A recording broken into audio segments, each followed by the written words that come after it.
আজ প্রায় ১-১০ বছর না ৮ বছর বয়সের থেকেই আমার ওই দাদা কাকাদের সঙ্গে আমি সাথ দিতাম। আর আগে তো এরকম কারখানায় কাজ হতো না, সব মন্দিরে মন্দিরে জমিদার বাড়ি গিয়ে কাজ হতো।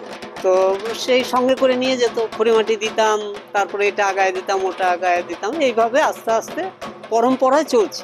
এবং এখন পর্যন্ত যেটা আমার এইটাই হচ্ছে পেশা হিসাবে নিয়েছি, এবং এটা চলছে প্রায় ৬০ বছরের উপরে আমি নিজে। এবং রায়গঞ্জে ৭৭ সালে বিপ্লবী ক্লাবের প্রতিমা যখন আমি করি তখন থেকে মোটামুটি আমার প্রসার ঘটে আর কি।